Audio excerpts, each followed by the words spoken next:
Hai Tribuners, Assalamualaikum warahmatullahi wabarakatuh. Salam damai sejahtera buat kita semua. Om Swastiastu, Namo Buddhaya, dan salam kebajikan.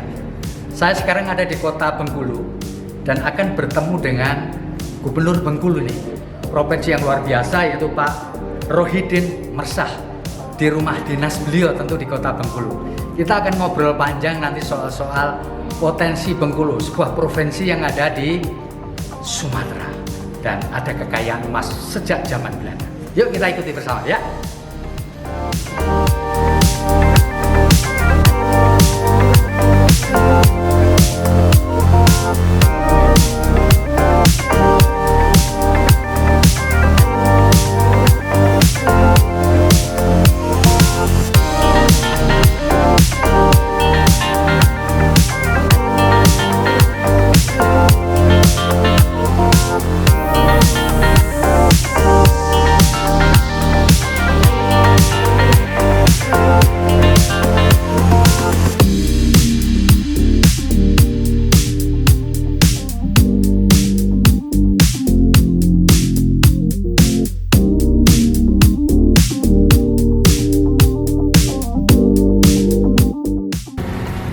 Kita sudah sampai di Gedung Rakyat Kota Bengkulu, rumah jabatan Gubernur Bengkulu. Nanti kita akan lihat bangunannya heritage, bagus, klasik. Ya kita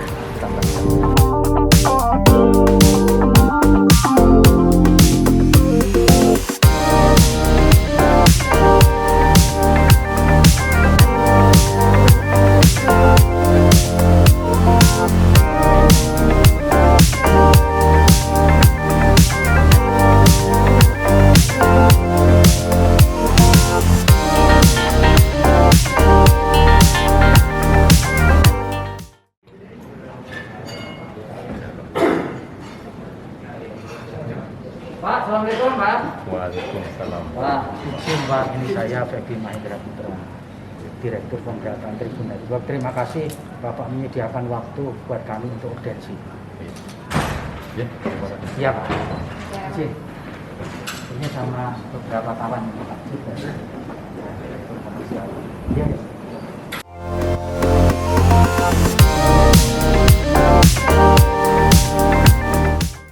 Pak Rohidin, selama Bapak menjabat ini, kan Bapak pernah mengalami tentu masa-masa sulit, terutama ini semua orang Pak ya, ketika yang namanya COVID-19 ini ngamuk pada pertengahan 2021 Pak. Pada bulan Mei kita tuh mencapai satu posisi yang luar biasa. Apa yang Bapak rasakan pada waktu itu Pak? Waktu kita tinggi-tingginya yang namanya varian Delta itu. Iya. Ya memang pada posisi kasus, pada posisi puncak, memang waktu itu kekhawatiran, kecemasan, ketakutan, bahkan menimbulkan rasa sedih yang luar biasa ya. Gitu ya Pak ya? Karena ada sebagian mungkin kerabat kita, keluarga kita yang disuruh pergi duluan meninggalkan kita karena wabah COVID-19. Namun sebelum sampai kepada titik kulminasi tertinggi seperti itu pada waktu itu, di awal-awal kejadian COVID itu Pak, kontradiksi di sana-sini, yaitu perbedaan persepsi, perbedaan pendapat, itu berat sekali karena posisi kita selaku pengambil keputusan di daerah seolah-olah ya posisi pada waktu itu serba salah. Misalnya daerah ini kita tutup, sebagian tidak setuju, tidak ditutup, sebagian tidak setuju. Kita menyatakan sekarang posisi harus lockdown, sebagian tidak setuju, sebagian setuju. Kita mengumumkan kasus positif, sebagian kekhawatiran tinggi, sebagian minta diumumkan secara terbuka. Nah, situasi-situasi sulit seperti ini memang waktu itu saya katakan betul-betul pemimpin betul-betul diuji secara mental kita, kemudian kekuatan fisik kita, kemudian kejernihan cara berpikir kita, kemudian tidak kalah penting apa? Kekuatan memegang prinsip. Kenapa? Ketika kita tidak berpedoman seperti itu, kita akan terombang-ambing. Dalam membuat statement saja, itu sangat sulit. Kita mengeluarkan statement seperti ini bisa jadi kita diserang oleh kalangan agamawan, kelompok-kelompok masyarakat. Dan untuk menyamakan persepsi dengan kalangan semua kepala daerah juga belum tentu sama Pak pada waktu itu. Nah, situasi seperti itu sekali lagi kalau saya akan berpegang teguh pertama prinsip pada regulasi. Aturannya saya pegang. Kemudian yang kedua saya lihat ini regulasi ini berorientasinya kemana? Untuk masyarakatkah, untuk saat ini kah, atau untuk yang akan datang? Saya akan melakukan analisa itu dan itu harus cepat. Nah, ketika itu sudah saya putuskan, saya bismillah, ini akan saya jalankan, itu prinsip. Kemudian yang kedua pada waktu itu ya, ketika kita dihadapkan dengan situasi penggunaan anggaran. Ya, itu kan betul. mengalami kesulitan, kekhawatiran juga sangat tinggi, Mas.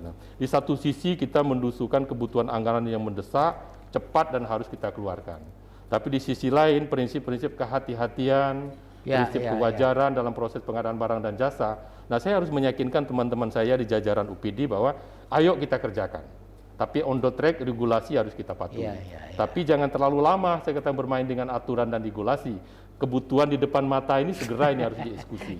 Maka dalam situasi seperti itu, saya harus mampu mempertemukan antara kebutuhan yang mendesak, anggaran yang memang harus dicairkan, dikeluarkan secara aturan regulasi, dan memastikan bahwa ASN saya aman, terlindungi. Nah, alhamdulillah sampai berjalan tahun 2022 sekarang, semua kegiatan bansos, refocusing, realokasi, termasuk proses penanganan COVID, alhamdulillah tidak menimbulkan persoalan. Yang tidak kalah pentingnya daya tahan, Pak.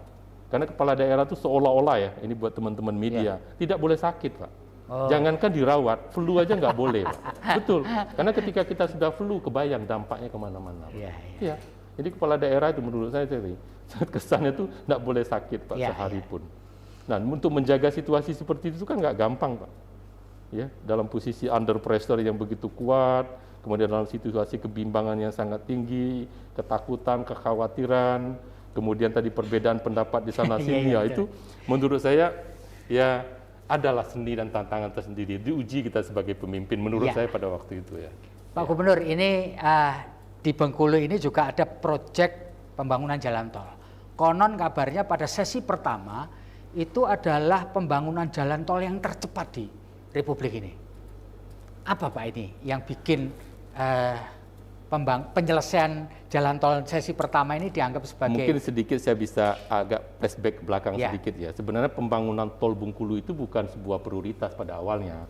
Karena pada waktu itu kita semua tahap tol lintas timur Pulau Sumatera itu kan sudah dibangun lebih dulu. Nah, waktu itu akhirnya saya berdialog dengan Pak Darmin pada waktu Menko Perekonomian. Kemudian saya ketemu langsung dengan Menteri PUPR pada waktu saya katakan, Pak, sebenarnya pembangunan tol lintas timur Pulau Sumatera itu memang dibutuhkan. Tetapi dia akan lebih punya dampak besar dengan pertumbuhan ekonomi Sumatera, saya katakan pada waktu itu, ketika konektivitas antara barat dan timur ini terhubung. Ya, kita bisa belajar dengan kejadian pembangunan Jawa, saya katakan waktu itu kan, bagaimana Pantura yang berkembang begitu pesat lebih dulu daripada lintas selatan. Ternyata itu kan membuat tidak balance-nya pertumbuhan ekonomi utara selatan. Dan ketika dibangun tol Pantura dari Jakarta sampai ke Jawa Timur, ternyata tidak mengupgrade pertumbuhan ekonomi maupun dinamika ekonomi daerah. Maka saya katakan, andai saya katakan Pak, sebenarnya kita bisa membuat sodetan Pulau Sumatera dari 3 potongan timur barat ini kita lakukan. Saya katakan misalnya dari Palembang keluarkan ke Bengkulu, itu ada Pulau Bai, kemudian kawasan tengah kita keluarkan Teluk Bayur, ada pelabuhan besar, kawasan utara kita potong lagi keluarkan di Belawan, ada di Sumatera Utara, sehingga konektivitas barat timur itu betul-betul seimbang balance. Karena saya mengatakan waktu itu kontribusi ekonomi Sumatera terhadap nasional itu kan 20%, Pak. 50% itu kan Jawa. 30% itu adalah 17.000 pulau yang lain. Maka saya katakan mengupgrade Sumatera itu membuat potongan ini.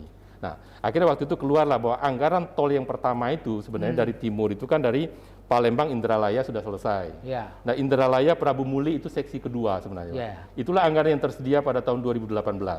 Baru Indralaya Prabu Muli, baru Prabu Muli Bengkulu. Maka saya katakan waktu itu, Pak, kalau penjelasan dari sisi kita daerah, saya katakan ini bukan untuk kepentingan Bengkulu, saya katakan ini kepentingan membangun Sumatera dalam konteks ekonomi regional, saya katakan. Andai ruas yang Indralaya Prabu Muli itu kita kerjakan lebih dulu dari Pulau Bai ke Lubuk Linggau, itu akan memiliki dampak ekonomi jauh lebih besar. Dampaknya apa? Saya katakan Pulau Bai akan segera berfungsi sebagai pelabuhan hub di kawasan barat Pulau Sumatera, sehingga nanti jadi pintu masuk logistik untuk keputusan kawasan tengah. Karena ada poros tengah Pulau Sumatera, itu lintas tengah Pulau Sumatera, titik pusat itu Lubuk Linggau, Pak. Maka saya katakan ketika tol Lubuk Linggau dibangun lebih duluan ke Bengkulu, maka kebutuhan logistik kawasan tengah Pulau Sumatera itu bisa dipasok dan dikeluarkan melalui pintu Pulau Bai Bengkulu. Dan ini akan sangat berdampak kepada pengendalian inflasi kawasan Sumatera bagian Selatan. Itu saya katakan seperti itu. Jadi kajiannya waktu itu saya berdiskusi dulu dengan Bank Indonesia dari sisi dampak ekonomi makro, kemudian saya bicara juga dengan ketersediaan logistik kawasan tengah, kebutuhan yang seperti apa. Dan alhamdulillah akhirnya kemudian Pak Menteri bilang, Pak Pak Menteri bilang begini, Pak Gub, andai anggaran Prabu Muli Indralaya ini sekarang masih posisi terploting untuk anggaran itu. saya bilang kita pindahkan untuk rute Pulau Bayi dengan itu Lubuk Linggau. Apa garansi Pak Gubernur bahwa program ini akan lebih cepat berjalan? Karena posisi sekarang ini sudah 2 tahun waktu itu Pak, proses pembebasan lahan itu, anggarannya tersedia. Saya katakan waktu Pak Menteri datang ke sini, melakukan penandatanganan itu di gedung yang kita tempati sekarang. Saya katakan, Pak Menteri, andai Bapak bersedia memindahkan itu dan mendapat persetujuan dari DPR, saya katakan waktu dengan tim anggaran, saya jamin tahun ini juga proyek itu berjalan. Beliau agak kaget, benar dibilangnya. Saya bilang benar, saya berani tanda tangan. Andai dipindahkan tahun ini 2019 baru itu, tapi 2019 juga proyek itu berjalan. Saya mikir habis itu, kan tanda tangan di ruang sini Pak, saya buat perjanjian kontrak. Saya mikir ini gimana caranya. Nah, akhirnya saya punya pemikiran begini, saya kumpulkan bupati yang akan menjadi rute tol itu, Kota Bengkulu, Bengkulu Tengah, Kepayang, dan Rejang Lebong. Kemudian saya kumpulkan kepala BPN-nya. Nah, kebijakan saya pertama saya keluarkan surat bahwa semua lahan yang akan dilalui lintasan tol itu tidak boleh lagi ada jual beli dan transaksi lahan. Itu pertama saya keluarkan. Sebelum proses itu keluar di publik, Pak. Saya mengeluarkan surat itu dan BPN saya keluarkan. Karena saya memikirkan proses pembebasan lahan yang paling rumit di situ, Pak. Nah, akhirnya sepakat BPN saya katakan tidak ada lagi transaksi penjualan lahan ke pihak manapun mulai saat ini sampai terasa jalan tol. Akhirnya kita surati dan kita buat tim 9, alhamdulillah Pak. Akhirnya proses pembebasan lahan itu berjalan cepat, paling 4 bulan 5 bulan selesai. Akhirnya akhir tahun 2019 selesai, mulai bisa bergerak pada tahap 1 fase pertama, 2020 dibangun dan sekarang alhamdulillah pada posisi mungkin 93%. Ini untuk seksi pertama sepanjang 17, sekian kilo dari Pulau Bayi sampai Tapak Penanjung. Memang Pak sekalian, HK juga bilang, Pak Bintang itu Direktur HK pada waktu itu bilang, Pak Gubernur ini memang sebenarnya saya membangun jalan tol di Indonesia, ini pembangunan jalan tol tercepat. Biasanya pembebasan lahan aja bisa 3-4 tahun Pak. Iya, proses AMDALnya juga lama. Dan beberapa waktu saya panggil Pak, perusahaan-perusahaan yang memang dilalui itu ada Agrosinal, pada itu kita panggil, kita pertemukan untuk kepentingan yang lebih besar. Dan alhamdulillah sekali lagi dengan pertimbangan dan komitmen yang terencana menurut saya pada waktu itu, yakinnya berjalan dengan baik. Untuk sesi 2 dan 3-nya gimana Pak? Sekarang lagi pembahasan di bagian tol di Direktur Jalan Bebas Hambatan.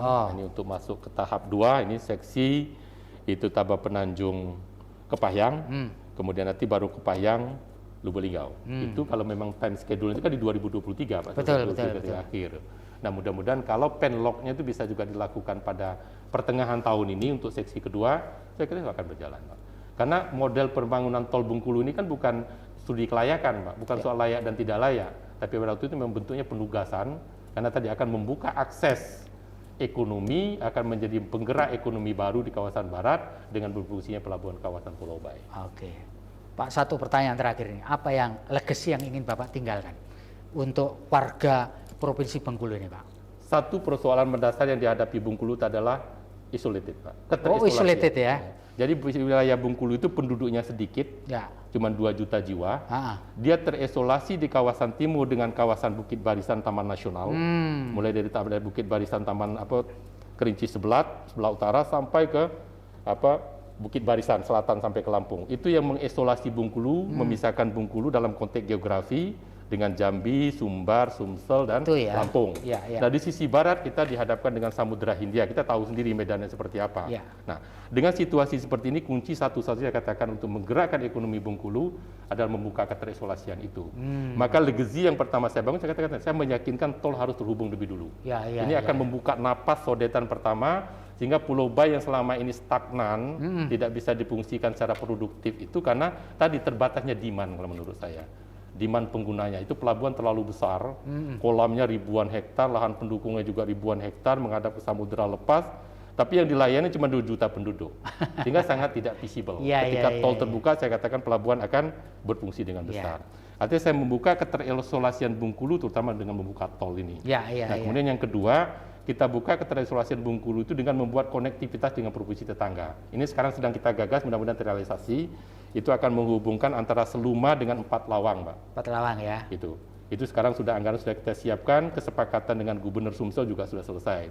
Akan membuka Lebong itu dengan Merangin, Pak. Merangin. Kemudian Muko-Muko dengan Kerinci. Nah, ini Kerinci sama Pak. di Jambi ya Pak ya? Jambi. Nah, ini narasi 3 pintu ini Pak sekalian, ini akan membuka keterhubungan Bengkulu dengan 4 provinsi tetangga. Oke, ini yang saya katakan membuka keterisolasian Bengkulu dalam konteks darat. Kemudian yang kedua legasinya saya katakan Bengkulu juga harus dibuka dari sisi konektivitas udara. Karena di awal kepemimpinan saya, pintu masuk Bengkulu itu cuma satu, Pak, Jakarta.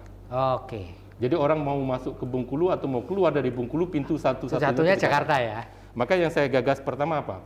Saya katakan harus dipindahkan pengelolaan Bandara Fatmawati yang tadinya di bawah UPT-nya Kementerian Perhubungan. Ini satu-satunya Pak, bandara provinsi dikelola oleh Kementerian Perhubungan itu Pemprov Bengkulu. Nah itu yang saya ngadap Bapak Presiden, saya ketemu Kemenhub, bertemu dengan Menteri BUMN, saya katakan ini harus dikelola Angkasa Pura II. Alhamdulillah 2019 awal itu diserahkan ke Angkasa Pura II. Nah, waktu itu juga lama Pak perdebatannya. Kata AP2 mengatakan Pak Gubernur ini nggak layak untuk dikelola Angkasa Pura II.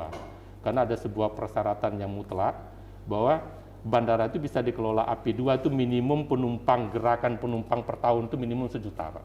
1 juta? 1 juta penumpang. Sementara waktu itu Bandara Fatmawati paling 600 sampai 800 ribu.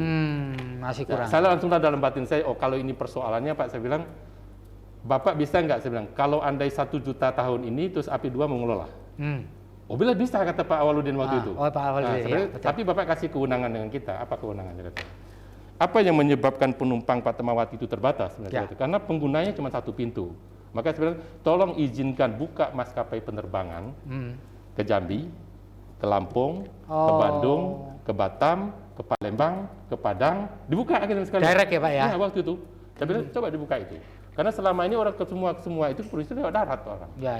Nah, akhirnya dalam tempo 4 bulan 1,2 juta penumpang Fatmawati. Jadi melebihi batas minimal ya Pak? Alhamdulillah, tapi karena COVID kemarin, semua penerbangan ke provinsi tetangga semua jadi ditutup. Ini saya katakan legasi yang kedua membuka konektivitas dari sisi udara. Udara tadi ini dari mulai Pak lempeng ibaratnya selama ini Bengkulu itu kayak disekap gitu loh.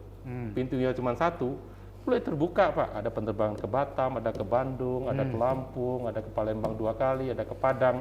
Dan sebelum itu sudah disepakati untuk buka ke Yogyakarta, saya sudah ketemu Sri Sultan, kemudian sudah buka ke Sumatera Utara. Nah, ini saya katakan sekali legasi dalam rangka membuka konektivitas Bengkulu dari sisi udara. Yang ketiga laut, saya katakan. Ketika betul-betul tol terhubung dengan Pulau Bai, maka saya jelaskan waktu dengan Kementerian Perhubungan, nanti bisa yang namanya kebijakan Bapak Presiden terkait dengan tol laut, itu nanti misalnya dari Tanjung Priuk, kemudian Panjang Lampung, kemudian ada Pulau Bai Bengkulu, Teluk Bayur Sumatera Barat, Belawan Sumatera Utara, akhirnya sampailah ke Sabang itu. Maka apa dampaknya nanti itu orang akan mengurangi kepadatan lalu lintas pelayaran Selat Malaka, Pak. Itu akan sangat efisien. Apalagi konektivitas darat yang terjadi. Nah, ini yang saya katakan membangun Bengkulu secara mendasar dari sisi konektivitas. Ya. Dan ini sekali lagi dampak itu akan terasa Pak kalau ini semua berhasil, itu 5-10 tahun yang akan datang. 5-10 tahun yang Saya yakin Bengkulu akan bergerak karena menjadi pintu beranda ekonomi baru menghadap ke Samudra Hindia. Ya, jadi kata kuncinya membuka isolated itu tadi ya Pak? Membuka keterisolasian Bengkulu dari sisi letak geografi dengan membuka akses darat, laut maupun udara.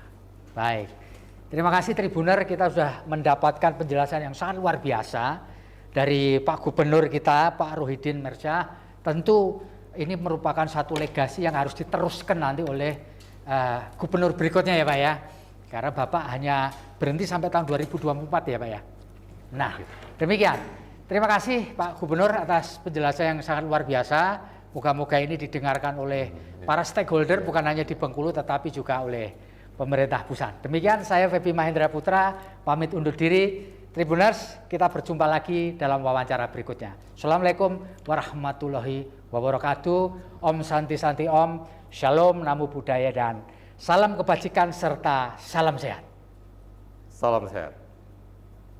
Terima kasih sudah nonton. Jangan lupa like, subscribe, dan share ya.